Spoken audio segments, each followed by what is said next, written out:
So in the last class we looked at how do you analyze. So last class we saw how to analyze a sequential circuit. That is,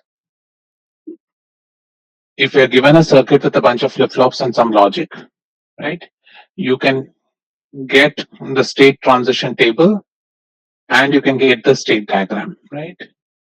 So now you've figured out, if I give you a circuit, how do you get to the state diagram? So today what we'll do is, we'll say if I have a state diagram, how do I go back to the circuit, right? So that's the discussion we're going to do today, is to, given a state diagram, how do you do a circuit? Now, why is this important? Because eventually what's going to happen is when we start solving problems in this, in design of sequential circuits, you're going to basically be solving for, especially assignment, most of your assignment is going to be sequential. So you'll be given a problem statement. So from that problem statement, you're supposed to extract the state diagram, right? And once you get what the right state diagram is, then the procedure to design is pretty standard, right? You can then use all the tricks you've learned so far and then go ahead with the design, right? But primarily, the trick in this part of the course is trying to figure out what the state diagram is. So let's first do the boring part, that is, given a state diagram, how do I get the circuit? And then we'll spend some time, probably either in the next lecture or a few lectures later, as to how to convert a word problem to a state diagram. Okay. So before we start, let's just talk about one thing. So these sequential circuits, right? What are sequential circuits? Sequential circuits are those circuits where we talk about states. That is, we're tracking motion of a circuit, and that's how I think of it. You're basically tracking the motion of your circuit with respect to a clock edge, right? And many a times in most of the circuits that we will work on in this class, we have a set number of states the circuit can be in, right? For example, if I use 2 flip-flops, how many states can the circuit be in? 4, right? So exactly. So we are talking about circuits where we know what the number of states are, and the number of states are normally finite. So sometimes these circuits are known as finite state machines, right? So these are, again, the reason why it's called a machine is because the circuit is going to respond to a clock edge, because it's based off flip-flop or latches, right? Normally we design using flip-flops, and so since the circuit is responding to a clock edge and it has a finite number of states through which the circuit can cycle through, in case you've designed a state diagram with cycles or otherwise. So these circuits are generally known as finite state machines. So you'll come across this whenever you study architecture, any advanced digital design. We'll talk about what are known as FSMs. And FSMs basically mean sequential circuits. So FSMs are normally of 2 types. There is a Moore and there is a Mealy FSM. Okay. Now, what's the difference between the Moore and the Mealy? Now, remember, whenever I say a state of the circuit, in a sequential circuit, when I say what is the state, what does it mean to you? If I ask you to define a state, how do you calculate? How do you find what the state of the circuit is in? Outputs of the flip-flop. Outputs of flip-flop, which generally we say, and the reason is because we're saying that the flip-flop is our time variant component, and so the outputs of the flip-flop are the state of the system, right? And so when we looked at a generic design of a sequential circuit, we said that there are some inputs, and we take the state of the system, right? So generally, what do we say? We say that if I talk about the output of the system, if the output of the system is a function of the state and the inputs, it is known as a Mealy machine. Okay. And if the output of the system is only a function of the state of the system, it is known as a Moore machine. So the difference in the Mealy and the Moore machine comes about when you talk about an output, right? So in many cases, the output can just be the output of a flip-flop, or you intentionally created an output signal based on the outputs of your flip-flops, right? So you can think of, when you want to categorize these state machines, you talk about how the output is defined, right? And so if the output is defined as a function of both the state and the inputs, we call that kind of a machine a Mealy machine. And if the output is defined only as a function of the state, we call that as a Moore machine. Okay. So now that this has been defined to you, what can you say is the difference in the outputs? Like suppose I'm looking at the output as a function of the clock. What can you see? How does the output versus clock look like in a Moore machine as opposed to a Mealy machine? Can you guys so suppose a clock is coming, right? So remember, this circuit has some clock coming in at every time step, right? And say we have used positive edge triggered flip flops. If I look at the output of the system in the case of a Moore machine, is it in sync? So Asta, you're answering the right question. Which machine is the output in sync with the clock? Is it the Moore or the Mealy? Moore, right? So generally what you see is in the Moore machine, the output is in sync with the clock. That is, the output will change with respect to the clock signal. Whereas we look at the Mealy machine, even within the same clock period, if your input changes, then your output can change. So in the Mealy machine, the output is not synced to the clock. And so generally, as a designer, you prefer a Moore machine, right? We prefer a Moore machine because that way we kind of have the output of the machine in sync with the clock, so we don't have to worry. So once we have a reference point to where our output is changing, then designing subsequent circuits becomes much easier because of using the same clock for other parts of the design. Knowing exactly when the output of that particular circuit changes is generally a very preferred and orderly method of design as opposed to a Mealy machine. So if I want the output of the Mealy machine to be in sync with the clock, what needs to happen? Suppose I want my Mealy machine to have an output in sync with the clock. What needs to happen? Exact inputs. As I wouldn't say that the inputs need to be periodic. I would say that the inputs need to be in sync with the clock. No, guys. The inputs should be in sync with the clock, right? So if I want the output to be in sync, then I need to ensure that in the Mealy, the input is in sync with the clock. Which means as a designer, I need to ensure this. Because ultimately, the more I have things referenced off a clock edge, the easier my design becomes, right? So once you have a reference point, then designing around that reference point makes it easy. When you have to worry about setup time, hold time violations, etc.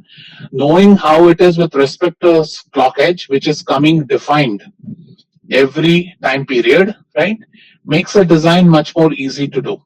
And so in a Mealy machine, if you're going to design a Mealy machine, then you need to keep in mind that you need to ensure that your outputs or your inputs are in sync with the clock. In the Moore machine, you don't have to worry about that because the output of the Moore is always going to be in sync with the clock.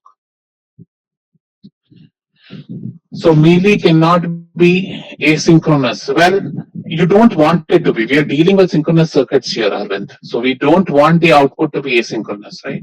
We will discuss asynchronous design in the last quarter of the semester. And when we do that, right, you'll see that the design techniques are different when we do asynchronous design. But here we're talking about a very specific synchronous design. So in synchronous design, clock is your most important signal. Clock is the reference, right? All of the signals, if they are referenced to that clock, it makes design much easier. And so therefore, always we have to ensure that it's easier for design. I'm not saying we have to ensure, but it's easier for design if your output is in sync with the clock. These are all best design techniques you would like to use. Okay. What does being in sync mean? Being in sync means that it has a predictable difference. Either the signal has a fixed delta between when the clock transitions to when the signal transitions, right? Either a setup time. So your worst case would be that will be a setup time before the output of the before the clock edge, right?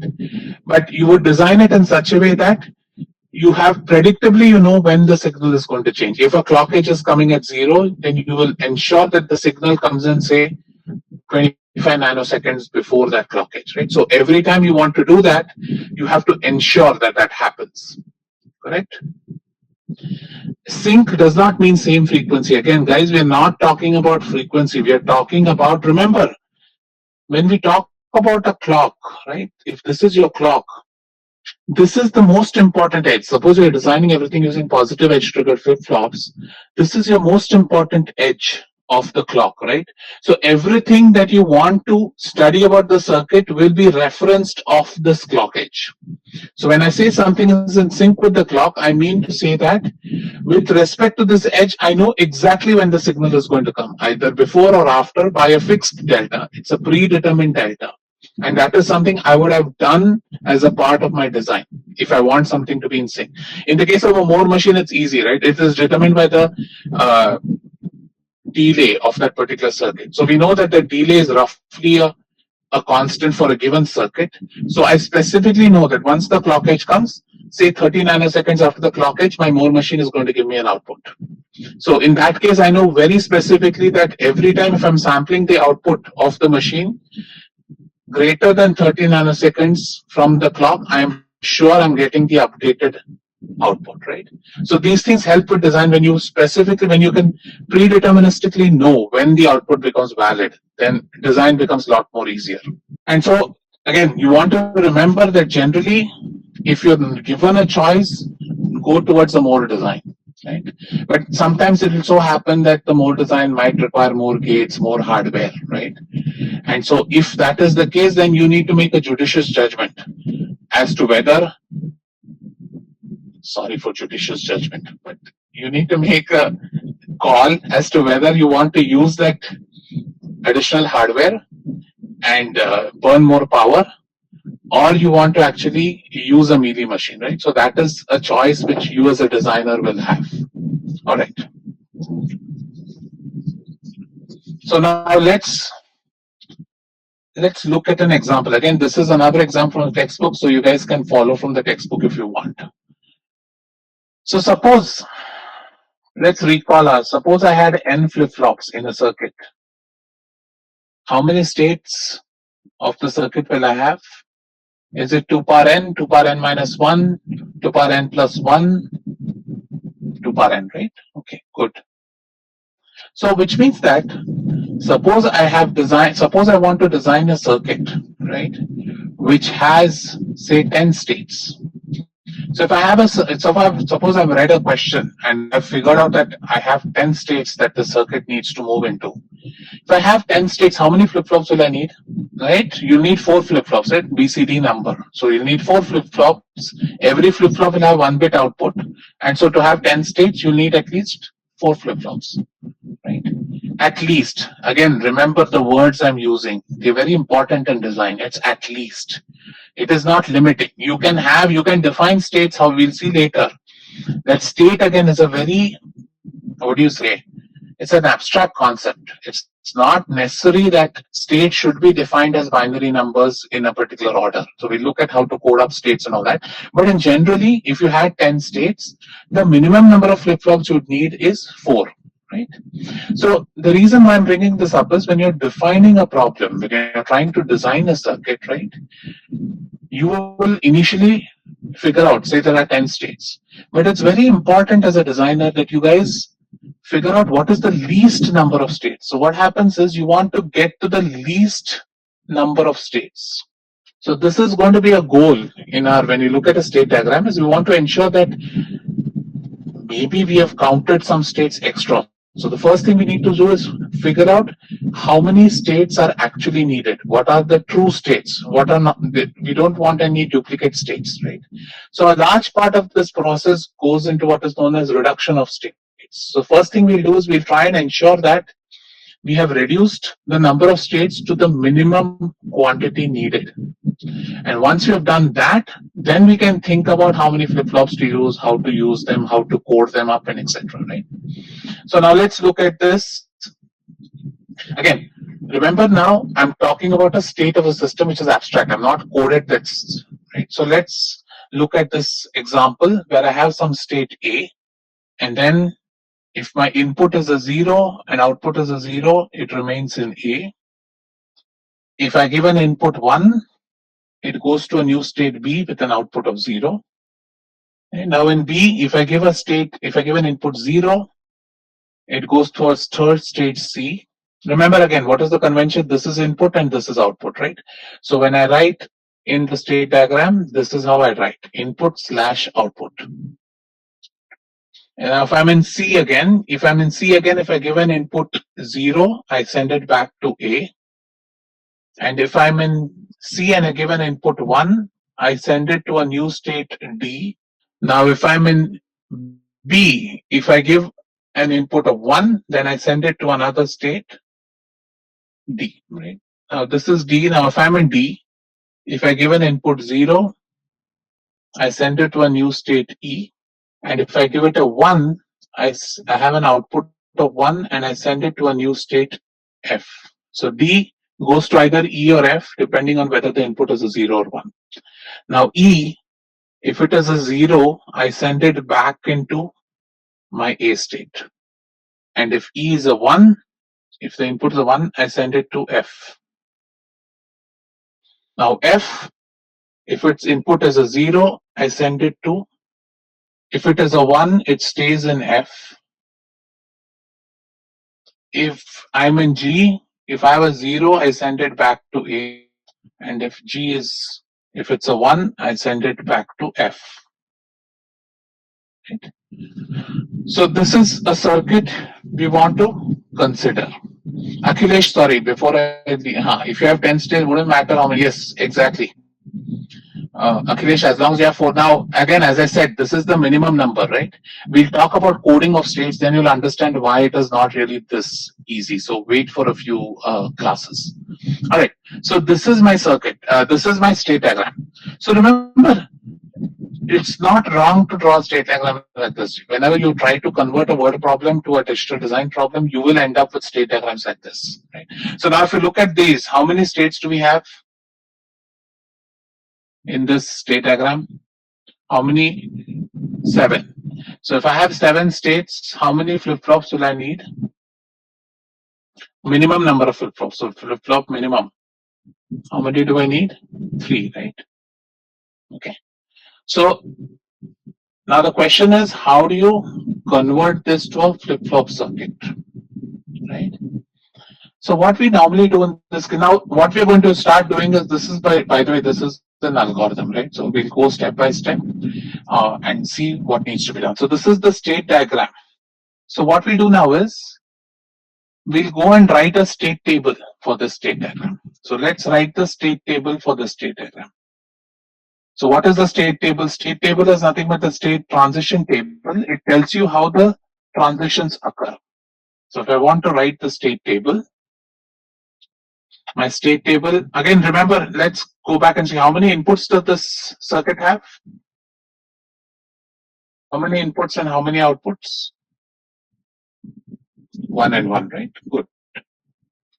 So first of all, understand what the circuit is doing, right? So we know that these are all the parameters we will use for design.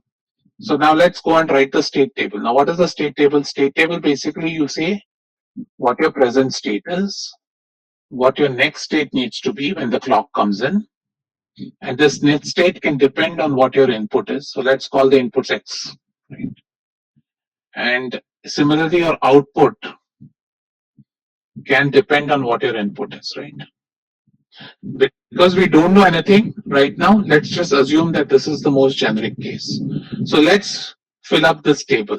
So I have 7 states, and my 7 states are A, B, C, D, E, F, and G, right?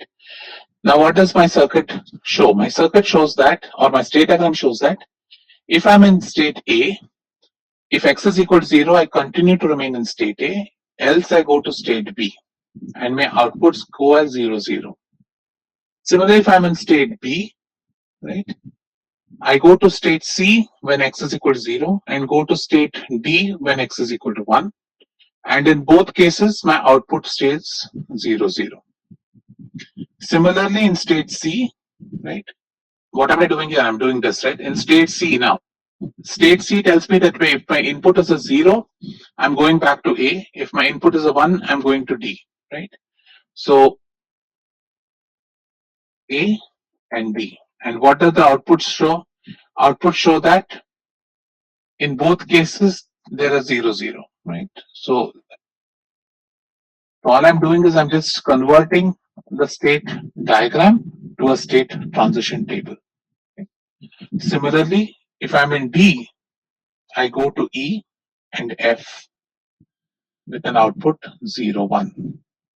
If I'm in E, I go to, let's do, E goes to A if it is 0, and it goes to F if it is 1. Similarly, F goes to G or F when it is, and G goes to A or F. So everybody following, I've just converted that state diagram to a state table, right? Now what can you see from this table? Let's take 2 minutes and look at this table. Can you see something funny between row E and row G? So let me draw your attention to these two rows. What are these two rows saying? These two rows are saying essentially they're the same. That is, if I'm in state E, right? If my input is a 0, I go to state 0. I go to A. If my input is a 1, I go to F. Right? And so I do that even if I'm in state E or in state G. Right? In either state, the minute I say that my input is a 0, I go back to A, I go back to F, and I have the same transition at the output. So essentially, if I look at this row, if I look at this row and this row, I see both of them are similar, right? So the states are essentially the same. So what I'm saying is that I don't need to call the state as E and G. G is nothing essentially but the same as E. Right? So what I'll do now is I will replace. So what I'm saying right now is I'm saying that in this logic, I'm saying G is equal to E. That is, there is no difference in the two states. So what I'm going to now do is I'm going to replace all the G's with E and remove that row. What I'm doing here is I'm doing now state reduction.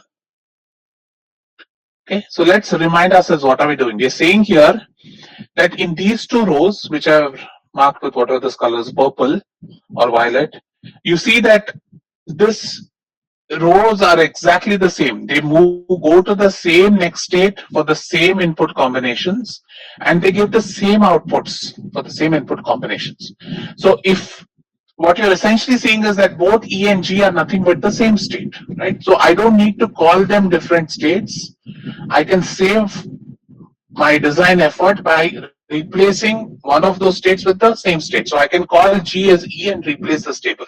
So if I call G as E, what happens? Basically, I'm going to delete this row and I'm going to replace this with E, right? Everybody following what I'm doing? All I'm doing is I'm saying because G is equal to E, I can replace all the G's in my table with E and remove the row G. Correct? Now let's do the same process again and see if there's any further reduction. So what can you guys see? What else can you see? Right. Again, now if I look at row D and row F, row D and F show the same E, right? That is, when X is equal to 0, if I'm in D, I go to E. If I'm in F also, I go to E. And if X is equal to 1, in D also I go to F. In F also I stay at F. And the outputs remain the same, right? So again, now you're seeing that D and F are identical. Right? So I'm saying that F is equal to D. So what I'll do is I'll replace all my F's with D and remove the row D. So I have to I'll replace this with an F, sorry, with a D, this with a D, and I'll remove this row. Everybody following? We did the same logic, just like how we saw G is equal to E. Now I'm seeing that D is equal to F, right? So now what I have is from 7 states, I've reduced it to 5 states. Right? Now let's do the same process again, and let's see if there are. So what we'll do now is let me redraw this table because it's getting ugly here.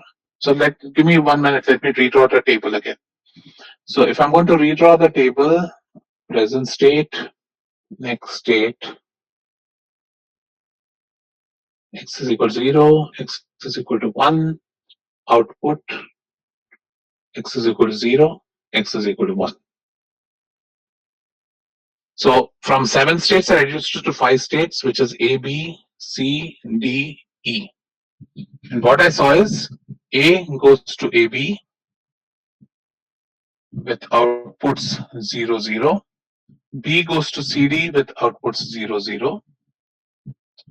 C goes to A comma D with outputs 0, 0. D goes to E comma D with outputs 0, 1. And E goes to A comma D with outputs 0, 1. Okay, now let's do the same process. Now do you guys see any two rows which are common or any two rows which are redundant? No, right? So even though C and E go to the same states, their outputs are different. Now, because their outputs are different means that you cannot really replace one state with the other, right? Because if you're in state E and if your input is a 1, then your output has to be a 1 if it goes into D. Whereas if you're in state C and your input is a 1, you go to D all right, but your output goes to 0, right? So C and E are not identical. Correct. So what you've done now is you've reduced the states. Now, if you're talking about minimum number of flip-flops, we had 3 flip-flops here. Even with 5 states, you will probably still need 3 flip-flops. So you may not have reduced the hardware, but you've at least reduced the number of states the circuit has to transition into, right? So we have reduced it from 7 to 5, right? And so you can redraw the state diagram if you want, right? So I'm hoping that is something you can do, or do you guys want me to redraw the state diagram? So given the state transition table, you guys should be able to draw the state diagram. Is that a fair judgment on my end? Okay, good. So what we'll do now is, now let's come to the design part of it, okay? Now you have 5 states. So let's now think about how to design these states. So you have a circuit which has 5 states.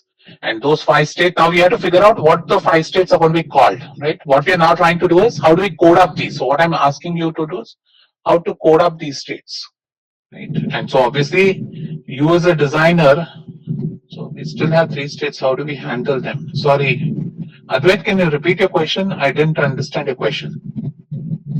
So like we got state A through E, but with 3 flip flops we get 8 states. So we are like we require 5, but 3 states. Yeah, so the 3 states will not be used. So the 3 states will not be used, right? So we'll come back to that. So you have to. So they don't care. So in your circuit, you'll actually see that you'll never go to those states. Okay, sir, thank you. Wait till we finish the design, then you can try and analyze the circuit and see what happens. So what's going to happen is the state diagram, right? See, that's why I said if you draw the state diagram, you'll see that the state diagram is complete. So which means that all the input-output combinations are considered. So there is no way that you'll push the circuit into a state which you've not coded up. And give me a few weeks, we'll also talk about different state diagrams where we end up going to a state where you can't come back from. That's a bad design. So again, one thing, okay, since you brought it up, let me quickly address it. So here, if you look at this state diagram, right? If you look at this state diagram, you see that if you're in any state, you can always go to another state when the input is a 0 or a 1. Right? So at any state, if you're sitting in that state, you have a way of getting out of a state. Sometimes you can come up with state diagrams where once you go into a certain state, there is no way to get out of that state, right? You can have a state diagram, and what will happen is you'll go into some state C, and then independent of what your input or output is, independent of what your input is after that, the circuit will continue to remain in state C. So it's kind of like your circuit is stuck in position C. So that's the case of a bad. For example, I could I could have some branch of this which looks like this, goes to some state H with size 0, 1, and then this does this, right? That is, no matter what my input is when I'm in state H, it's going to keep circling in state H, which means that once the circuit has gone into state H, then there's no way you can get the circuit out of state H. Right? And that is a case of bad design. Many times we don't do something intentionally, because one of the reasons we want a state machine is because we want to transition between states. Right? You're never going to have a description of a problem where you're going to say, okay, go and get my circuit stuck in one state. Right? So therefore, these kind of designs, if you're going to come up with these kind of designs, they're intrinsically bad. So one way you can say is, okay, even though this state diagram is like this, I will ensure that I have a asynchronous reset or something like that. This might happen due to some race condition. We'll talk about these things later in the class. So due to some race conditions, it's possible that the circuit in some probabilistic state might be able to, if there is an error, right? Suppose there is some noise in the circuit, then it's possible that the state H can be achieved if there's a noise in the circuit. And so in that case, what I'll have to do is I'll have to ensure that when I'm designing the circuit, if it goes into this state, it should have a way out of the state. And that normally can be done using synchronous design, or we can use asynchronous design. So we look at all those options later on. But generally what I wanted to, addressing Advait's question, what I wanted to say is that when you have states, you want to ensure that all these states have a way in and a way out. You never want to have a state diagram where a state appears and there is no way in and out of that state, right? Getting into the state is never a problem, but getting out, there should be a way possible. Otherwise, it's a case of a bad design. So Advait, so hence answering your question, what's going to happen in this case is you will see that the only states the circuit will be able to go through will be A, B, C, D, E. So we will now, so as you said, there are 3 bits. So I can code them either as 1, 2, 3, 4, 5, or I can code them as, I can code them as 1, 2, 3, 4, 5, or 0, 1, 2, 3, 4, or any of the 5 out of 8 numbers, right? If I'm using binary coding, I can use any of the 5 out of 8 numbers to code up these states. A, B, C, D are just states, right? I can code them up in any way. And we'll see what is the advantage of coding one way or the other. Okay. All right. So let's look up coding. So as I mentioned, right, we have 5 states. So one way to code them up would be, I do this. I say A, B, C, D, E. So one way I say is, okay, this is my 0, 0, 0, this is 0, 0, 1, 0, 1, 0, 0, 1, 1, and 1, 0, 0, right? So I've coded up as binary 0, 1, 2, 3, 4, right? Or one of the common ways of coding is using gray code. And the reason we use gray code is that way we have only one bit changes between individual states. Now, again, some of you will do graph theory when you go later on in your career here, and you'll see why these things generally tend to be helpful. But a quick way to think about it is, when the probability of moving from one state to the other, like consecutive states, right, is equal, then you want to do gray coding, right? You want to do gray coding. For example, suppose you have a state diagram where A to E is more probable than A to B. Then you probably want to name them in such a way that after A, the next gray code is given to E and not to B. Right? So how you pick the coding really depends on what you as a designer want to do. Right? But normally in this class, if nothing is mentioned, what we'll do is, you will go this alphabetically, then I would go with gray code here. So I would say 0, 0, 1, and after that I'm going to say 0, 1, 1, 0, 1, 0, and 1, 1, 0. Right? So this will be how I'd code up states, and this would be using a gray code state. Okay. Again, why does it increase speed? For example, is only one bit has to change, which means only one flip flop has to change. So that will save you power, right? Think about it. Suppose you have suppose I'm going to transition from state B to state C. In the transition from B to C, how many flip flops have to change their states? If I'm coding it as binary, 2, right? However, if I code them as gray code, then only one flip flop has to change. And remember, flip flops take a lot of area, consume a lot of power, right? So if I've coded up as gray code, then I know that this transition is going to consume less power if I've coded up in gray code as opposed to a binary coding, right?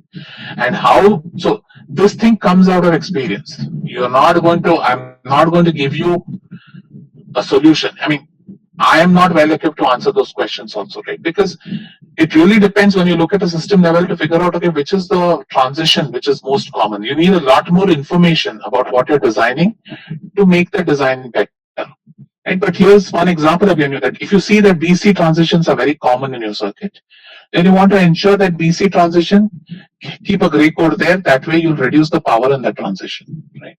But suppose you have BE transition, right? Even if you look at gray code, BE transition requires 3 flip flops to switch, right? So gray code normally will not save everywhere.